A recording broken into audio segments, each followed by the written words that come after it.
안녕하세요. 아름답고 가슴 따뜻한 감동이 있는 사연을 소개해드리는 세상에 이런 감동입니다. 이 영상을 시청하시고 계신 여러분들의 소중한 사연을 저희 공식 이메일로 보내주세요. 여러분들의 구독과 좋아요는 영상 제작에 아주 큰 힘이 됩니다. 퇴근길, 지하철 주변 사람들이 웅성웅성 거리고 있습니다. 불안해하는 목소리, 대책을 요구하는 목소리, 그리고 서로를 격려하는 목소리까지. 하지만 그 모든 목소리 뒤에 대지진에 대한 두려움이 깔려 있는 것 같았습니다. 최대 규모 9.1의 지진과 30m 높이의 쓰나미. 피해 규모는 동일본 대지진을 훨씬 뛰어넘을 것이라는 뉴스 소식. 우리가 겪고 있는 이 모든 자연재해들이 정말 난카이 대지진의 전조일까요? 그렇다면 우리는 어떻게 대비해야 하는 걸까요? 과연 이들에겐 무슨 일이 있었던 건지, 그럼 사연자분 대신해서 읽어드리겠습니다. 안녕하세요. 저는 도쿄 기상청에서 일하는 후지모토 나츠키입니다. 요즘 제 업무의 대부분은 일본 전역의 기상현상과 지진 활동을 모니터링하는 것이에요. 매일 아침 출근해서 컴퓨터 앞에 앉으면 가장 먼저 하는 일이 바로 이거죠. 최근 일본은 연이은 자연재해로 큰 어려움을 겪고 있어요. 특히 태풍 오호마리아와 7호 안필의 영향이 컸죠. 이 두 태풍은 일본 전역에 큰 피해를 입혔고 많은 사람들의 일상을 뒤흔들어 놓았어요. 먼저 태풍 마리아에 대해 말씀드릴게요. 이 태풍은 일본 북동부 지역에 큰 영향을 미쳤어요. 후지모토 씨, 이번엔 정말 심각해요. 이와테현의 강우량 데이터를 보세요. 사토 부장님이 급하게 저를 부르셨어요. 모니터를 보니 정말 놀라운 수치가 나와 있었어요. 이와테현 구지시에서 약 48시간 동안 481mm의 기록적인 강우량이 기록되었고, 오츠치 마을에서는 같은 기간 동안 319mm의 비가 내렸더라고요. 이는 이 지역에서 역대 최고 강우량이었죠. 이 정도면 홍수와 산사태 위험이 매우 높겠는걸요. 제가 걱정스럽게 말했어요. 맞아요. 이미 여러 지역에서 최고 수준의 대피 경보가 발령됐어요. 특히 이와테현 오후나토 지역이 위험해요. 사토 부장님이 덧붙이셨어요. 그 말이 끝나기가 무섭게 피해 상황 보고가 들어오기 시작했어요. 도로가 침수되고 가옥이 파손되었으며 일부 지역에서는 댐의 긴급 수문 개방이 필요할 정도로 물이 넘쳤다는 소식이었죠. 태풍 마리아의 피해가 채 복구되기도 전에 우리는 또 다른 위협에 직면했어요. 바로 태풍 안필이었죠. 이 태풍은 도쿄를 비롯한 일본 동부 지역에 큰 영향을 미쳤어요. 수천 명이 대피해야 했고 항공편과 철도 서비스가 대규모로 중단되었죠. 특히 후쿠시마현 이와키시에서는 32만 명이 대피 명령을 받았어요. 심지어 도쿄 디즈니랜드도 조기 폐쇄되었죠. 후지모토 씨, 태풍 안필의 최대 풍속이 얼마나 된다고요? 동료가 물었어요. 시간당 216km예요. 정말 끔찍한 속도죠. 제가 대답했어요. 태풍이 지나간 후 우리는 피해 상황을 파악하기 시작했어요. 여러 지역에서 창문 파손, 나무 쓰러짐, 전신주 파손 등의 피해가 보고되었고 일부 지역에서는 산사태 위험이 크게 증가했다는 소식도 들려왔어요. 이런 연이은 자연재해로 인해 일본 사회 전체가 큰 충격을 받은 것 같아요. 뉴스를 보면 매일 복구 작업 소식과 피해 주민들의 인터뷰가 나오고 있어요. 많은 사람들이 이제 일본은 안전하지 않다라고 말하는 걸 들었어요. 점심시간 동료들과 이야기를 나누다 보니 일본의 기후 변화에 대한 이야기가 나왔어요. 확실히 예전과는 다른 것 같아. 여름은 더 덥고 태풍은 더 강해졌으니 말이야. 한 선배가 말했어요. 맞아요. 게다가 집중호우도 더 자주 일어나는 것 같고요. 제가 덧붙였죠. 그러게. 이제는 어디 살아도 자연재해의 위험에서 자유로울 수 없는 것 같아. 다른 동료가 한숨을 쉬었어요. 이런 대화를 들으면서 일본 사회 전체가 기후변화와 자연재해에 대해 더 심각하게 인식하기 시작했다는 걸 느낄 수 있었어요. 예전에는 천재지변이라며 체념하던 사람들도 이제는 적극적으로 대책을 요구하고 있어요. 오후에는 재해 대비 시스템 개선에 대한 회의가 있었어요. 정부, 지자체, 그리고 민간 기업들과 협력하여 더 효과적인 재해 대응 체계를 만들기 위한 논의였죠. 최근 자연재해의 강도와 빈도를 고려할 때 우리의 현 시스템으로는 부족합니다. 한 전문가가 발언했어요. AI를 활용한 예측 모델 개선, 실시간 정보 공유 시스템 구축, 그리고 더 효율적인 대피 계획이 필요합니다. 회의가 끝나고 사무실로 돌아오는 길에 창밖을 바라봤어요. 맑은 하늘 아래 평화로워 보이는 도쿄의 모습이 어쩐지 더 위태로워 보였어요. 언제 또 다른 재해가 이 평화를 깰지 모르니까요. 저녁이 되어 퇴근 준비를 하는데 갑자기 제 컴퓨터에서 알림음이 울렸어요. 이번에는 니가타현 앞바다에서 규모 4.5의 지진이 발생했다는 소식이었어요. 또 지진이네요. 옆자리 동료가 말했어요. 네, 요즘 정말 빈번해요. 제가 대답했죠. 그러다 문득 불안한 생각이 들었어요. 혹시 이런 잦은 지진들이 더 큰 무언가의 전조가 아닐까요? 동료의 표정이 굳어졌어요. 난카이 대지진 말씀이세요? 난카이 대지진. 그 이름만으로도 일본 전체가 떨게 만드는 재앙이죠. 난카이 해구를 따라 발생할 것으로 예상되는 대규모 지진으로 과거에도 수차례 일본에 큰 피해를 입혔던 지진이에요. 맞아요. 최근 연구에 따르면 향후 30년 내 난카이 대지진 발생 확률이 70에서 80%에 달한다고 해요. 제가 조심스럽게 말했어요. 동료가 한숨을 쉬었어요.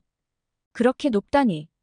최근에 이런 잦은 자연재해들이 모두 난카이 대지진의 전조일지도 모르겠네요. 퇴근길, 지하철에서 주변 사람들의 대화에 귀를 기울였어요. 많은 사람들이 최근의 자연재해에 대해 이야기하고 있었어요. 불안해하는 목소리, 대책을 요구하는 목소리, 그리고 서로를 격려하는 목소리도 들렸어요. 하지만 이제는 그 모든 목소리 뒤에 난카이 대지진에 대한 두려움이 깔려 있는 것 같았어요. 집에 도착해서 TV를 켰는데 뉴스에서는 여전히 태풍의 피해 상황을 보도하고 있었어요. 그러다 갑자기 화면이 바뀌며 난카이 대지진에 대한 특집 보도가 시작됐어요. 난카이 대지진이 발생하면 최대 규모 9.1의 지진과 30m 높이의 쓰나미가 예상됩니다. 피해 규모는 동일본 대지진을 훨씬 뛰어넘을 것으로 보입니다. 전문가의 설명을 들으며 가슴이 철렁 내려앉았어요. 우리가 겪고 있는 이 모든 자연재해들이 정말 난카이 대지진의 전조일까요? 그렇다면 우리는 어떻게 대비해야 할까요? 우리가 더 정확한 예보를 할 수 있다면 더 많은 생명을 구할 수 있을 텐데. 저도 모르게 중얼거렸어요. 그날 밤 이런저런 생각들로 잠을 설쳤어요. 일본의 미래, 난카이 대지진, 그리고 우리가 할 수 있는 일들에 대해서요. 특히 우리가 난카이 대지진에 더 잘 대비할 수 있는 방법은 없을까? 하는 생각이 계속 머릿속을 맴돌았어요. 뉴스를 보면서 갑자기 불안감이 밀려왔어요. 일본에 사는 것이 과연 안전할까? 이런 생각이 들더라고요. 그러다 문득 옆집 스즈키 씨 가족이 떠올랐어요. 얼마 전에 이사를 간다고 하더니 한국으로 갔다는 얘기를 들었거든요. 다음 날 아침 출근길 전철에서 우연히 예전 동료인 타나카 씨를 만났어요. 후지모토 씨, 오랜만이에요. 잘 지내셨어요? 타나카 씨가 반갑게 인사했어요. 네, 타나카 씨도 잘 지내셨나요? 그런데 요즘 회사는 어떠세요? 타나카 씨의 표정이 갑자기 어두워졌어요. 사실 저도 곧 퇴사할 것 같아요. 한국으로 이주를 준비 중이에요. 네, 한국으로요? 저도 모르게 놀란 목소리로 물었어요. 타나카 씨가 작은 목소리로 대답했어요. 네, 사실 난카이 지진 때문에 너무 불안해서요. 아이들도 있고 한국이 지진에서 상대적으로 안전하다고 해서요. 타나카 씨의 말을 듣고 깜짝 놀랐어요. 하지만 한편으로는 이해가 되기도 했죠. 최근 들어 이런 이야기를 종종 듣게 되더라고요. 사무실에 도착해서도 타나카 씨와의 대화가 계속 머릿속에 맴돌았어요. 점심시간에 동료들과 이야기를 나누다가 이 주제를 꺼냈죠. 여러분, 혹시 주변에 한국으로 이주하는 사람들 있나요? 아, 저희 이웃에도 한 가족이 얼마 전에 한국으로 갔어요. 미야자키 씨가 대답했어요. 저도 들었어요.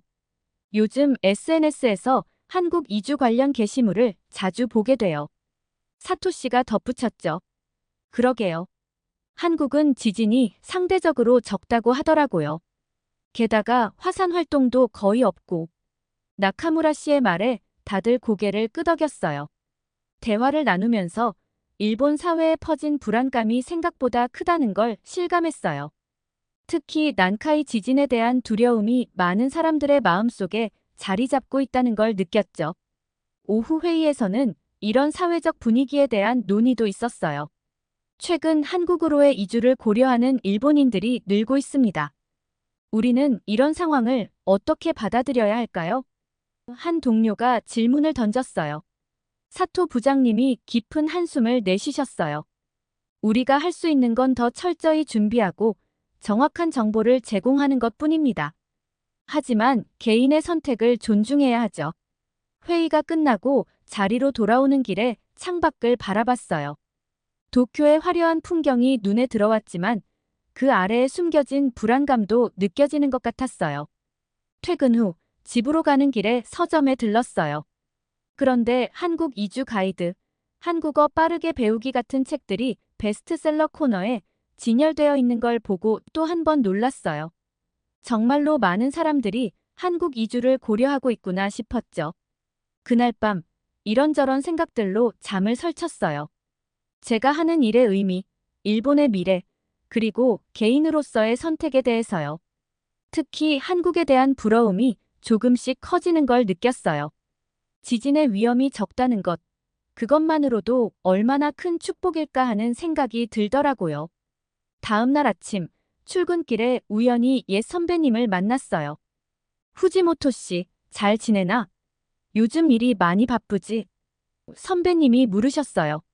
네, 최근 자연재해가 많아서 정신없이 바빠요. 선배님, 혹시 이런 상황들이 난카이 대지진의 전조일까요? 선배님이 잠시 생각에 잠기셨다가 말씀하셨어요. 그럴 수도 있지. 하지만 우리가 할 수 있는 건 최선을 다해 준비하는 거야. 두려워하는 것보다는 대비하는 게 중요해. 선배님의 말씀을 들으며 고개를 끄덕였어요. 그 말씀에 용기를 얻은 것 같았죠. 사무실에 도착해서 컴퓨터를 켰어요.